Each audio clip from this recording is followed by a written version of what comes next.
Lady Ella's Ridge is actually our first project in Tennessee. And I think we got started on this one about a year and a half ago or so. And they're actually, I think construction's wrapped up.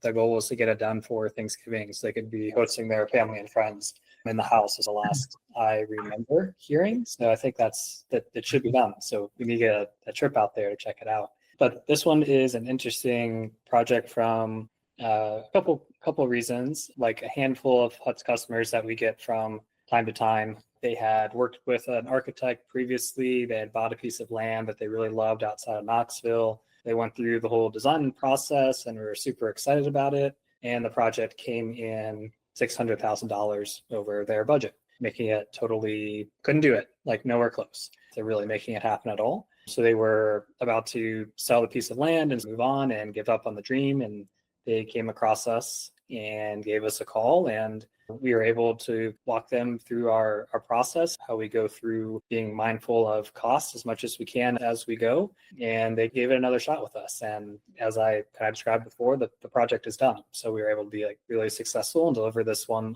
on the budget that they currently thought was really unattainable. So that was really awesome. They've also been really great they started like their own Instagram page and have been producing a handful of videos along the way of the build and construction process, which is pretty fun. Daily Builds, I believe is the name of it, if you want to check it out. But they have some pretty cool stuff they've been posting up there, so you can see the project throughout the stages. But what we're showing here is like one of the renderings we made of the project along the way, and I can jump into some of our early design conversations. All right, so Lady Ella's Ridge, it's outside of Knoxville, Tennessee. What's really cool about this piece of land is they have really great views of the Smoky Mountains off to the southeast. So the views are just really spectacular up there. It had an existing, or the piece of land at the top of a ridge, and they had an existing driveway. This is what we were working with. But the build area is actually pretty narrow right here at the top of the ridge. We both wanted to really capture all the views, but there's also a lot of existing clearing that was already there at the top of the site. So it's a relatively small build area, even though it's a 10-acre site that we need to utilize for this one. This is like just spinning around the site so you can get a sense of the views in the distance. Again, really cool spot. So as you can see on this site plan, like this is really like the buildable area that we were dealing with, just so we weren't getting into crazy foundation conditions or doing additional clearing or worrying about the slope at all. In talking with them and what they needed, we landed on our big bar standard, both because it fit really well there. You get really great views out of both sides. And this was the very first sort of site plan is what we see here. They wanted a garage for this project, thinking about really expansive sort of spaces to hang out outside with decks and porches. And they have an idea over time of like maybe building some smaller cabins later down the road. But we started with the big bar, and this is like the floor plan right out of the box. And during a very first conversation, like we presented them a couple of edits that we might want to think about early on, just based upon everything that they said they wanted in the project. So a dedicated mud room, some sort of sun porch or side porch, covered area, and the garage that was detached from the house. So this was just a quick sketch we put together for them, just showing some quick modifications and orientations for that first meeting. And after that, there really was only one more meeting, and we essentially landed on the design right after that. This was largely due to just being very rigorous around the cost of the build. So we knew they had a pretty set budget that meant that we were limited to a certain number of square footage and keeping the project as simple as possible, as easy to build as possible. And we were just very rigorous with that. And the client was very willing to go along with that process, knowing that they didn't receive that type of advice on their past project about what was doable for what they were trying to do. So this is the floor plan that we landed on. There's a single car garage off here to the side. We initially were talking about like a 2-car garage and a workshop. But again, looking from the pricing perspective, we really designed like the garage and the whole house to hold just the essentials of what they needed. That also really aligned with their lifestyle. Like they're all about not having too much stuff. And we sort of thought about the design of the house in that way as well. Jump to like a couple of images outside. Like one thing we were able to do to make this project a little bit special is just a very simple thing about adding a porch that connected the garage to the main house. Both so you're protected due to inclement weather if you're driving into the garage and getting into your front door, but also to expand the living space to give a nice covered area that they could enjoy outside. Floor plan is pretty straightforward. There's the garage and outdoor dining space here and porch. You can set some chairs and get the view of the Smoky Mountains down here to the bottom of the page. Before we were exploring like having a mudroom bumped out from the project, but that would have been more expensive for building a bigger foundation, building more roof, more exterior wall. So we integrated the mudroom in here, right in the entry. Where if you go to the left, this gets you into the primary suite. If you go to the right, you get into the living space, the dining space, and the kitchen. Being very particular about where the windows are, not making too much windows, but making bigger windows that take advantage of the view. At the end of the house, we'd have both a guest bed and a bedroom for their daughter, a bathroom here. And then there's also this loft upstairs that they're going to use for their den, for movies, for TV, for working, creating kind of two separate living spaces that make this place pretty functional. So here's some photos of the project during construction. So I think this is just a cool aerial shot showing the extent of the foundation. Seeing the garage over here, where the covered porch is going to be in between, and then the rest of the house. And if we get into some exterior shots over the course of construction, again, here's that view is matching that first rendering that we saw. This is obviously the house fully framed in with the roofing on. You start to see the porch taking shape there.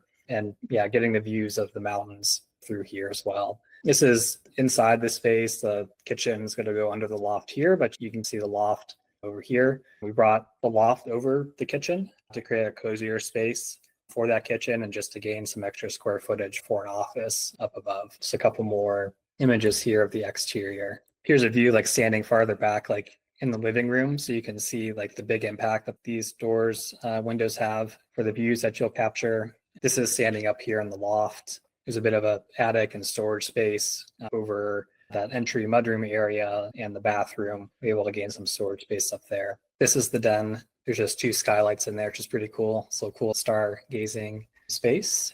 And then we have some images of the project after all the drywall has started to go up. So went with a very neutral type of taupe in this space. And you can just see how it picks up the light in different ways, which I think is really beautiful. We see the hardwood floor going in. But although this is a small footprint, as in most of our projects, we really pay attention to not having any dead end views. So you get views all the way through the project. So just walking into where the living room is going to be. It's going to be like a media wall over here, like all built-ins for storage underneath that soffit. This is the kitchen starting to go in. And again, you can just see like I think this is really illustrative of how light works in a space. So if you're looking at this wall, like how cool the color is, and then just turning around how warm the color is. These photos are taking 2 seconds after each other in the same space, but this is like showing you're not getting like any direct sunlight hitting these walls. It's all cooler northern light, where the other side is like where you're getting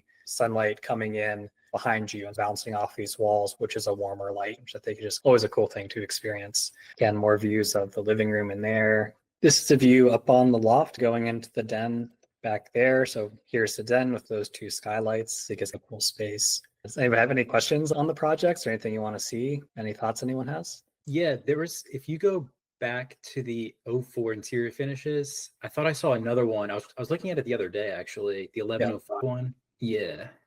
I was curious, was it corrugated metal on the roof and the walls, or what is that wall finish? Yeah, it's corrugated metal. That's a good question. I actually don't know what they ended up choosing. Yeah, we do have corrugated like metal on the roof, and I think they did some type of composite board and batten. That's something they worked with their contractor on quite a bit just to find a good value product there. That's like a good quality product, but isn't gonna break the bank. Need to follow up to see what they decided on. But we did move forward with having this more natural wood tone anywhere underneath the porch. That's like the decking and the porch roof having that natural wood tone as well to give it like a pop of warmth within like the black that's everywhere else. A lot of natural oak, like white oak finishing on the inside. So the cabinetry, white oak, like all the railing details are white oak.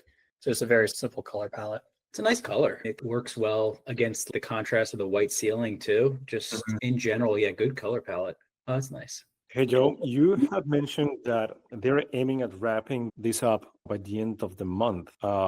Technically, it's the end of the year, right? How are you seeing this happening? When do you think this is going to be completed? I think it is completed, Julian. It is completed already. Yeah, so they were targeting getting it done for Thanksgiving. So there might be still a few things that are wrapping up, but the project should be done. I think we started construction like around the January timeframe. So I think it's been about like a 9-month build on this one. Cool. So excited to see what it looks like at the end. Yeah. Because definitely love the view. You have infinite view from both sides, and there's this space in between the garage and the main house that they thought it was going to be like something that is like just completely detached. But I feel like adding that roof there, it's a great opportunity to just spend summer nights there, having meals there, playing poker or something like that. Actually, an element that you can enjoy all year round, I think. You just imagine a small fireplace or something like that. So you have those beautiful views on both sides of the house, and then you have that little outdoor space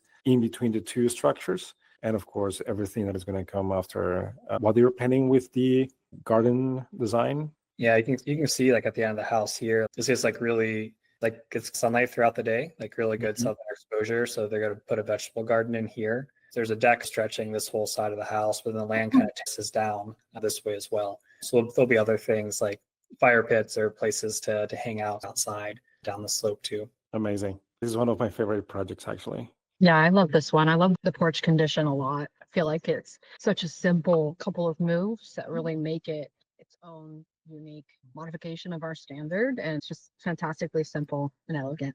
I love it. I think like another thing to mention on this one, and maybe we choose to keep this in or keep this out, Julian, is that we kind of changed contractors midstream on this. So we were working with one contractor that got we got really far through pricing. We're about to break down and they pulled out of the project unexpectedly. We had about like a month, like when we were expecting the project to break ground, where it was very uncertain if we could find another contractor to pick it back up, if pricing was going to land the same way and all of that. And we were able to, the clients kind of, it's always shocking that happens to everyone, especially the clients, because like you're ready to break ground and then your contractor goes away. It's like another gut punch, but they did a great job of taking it in stride, and really they actually found like the next contractor and brought them to us. And we did a good job of just getting through a couple meetings with them pretty quickly and getting them up to speed. And we were all able to keep the project moving with only we lost like a couple months of time, but we were able to still make the project happen at the same budget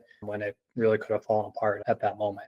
So I think like we were able to change course really quickly. And I think it's also, we talked a lot with our clients in our kickoffs that there's like this up and down of the construction process throughout, that there's always, we try to control the process as much as we can, but it's impossible to control all of it, especially in something as hard as developing raw pieces of land and doing new construction. So there were definitely like a really big down moment that the clients could have pulled the project or given up, but we realized that this is just another step in the journey, and we were able to work it through, and now it's done, which is a really great story. It was interesting building in a new area, and that I've ever talked to contractors for understanding how to do early estimates. You can find there's like publicly available data on like cost to construct a new home, like cost per square foot, which is like huge aggregation of data. But I was able to, relative to New York, it seemed like building in this area of Tennessee was like 75% of the cost of building in New York. So I just took the typical range of numbers we typically estimate at and did that by 75%. And that kind of like set the new range over here, and it proved out. So that's like a tactic that worked for this, at least. Like in a new area where we haven't built before, I don't know if like that would work anywhere else. It's kind of worked here, but it was enough like to stand in to make sure we were targeting the right sort of square footage from the outset. Awesome. You go from 1 or 2 site planning meetings, 1 or 2 modification meetings, and it's like that is what it is now. So it's pretty special. Yeah, I think it was unique because like that had been through all of it before. So we're buying into the process. And when you buy into the process, that's like how we can get the best outcomes, because we've designed our process to do this, to deliver the best way we possibly can, even though there are still ups and downs throughout it. If we can follow it, then it leads to good success.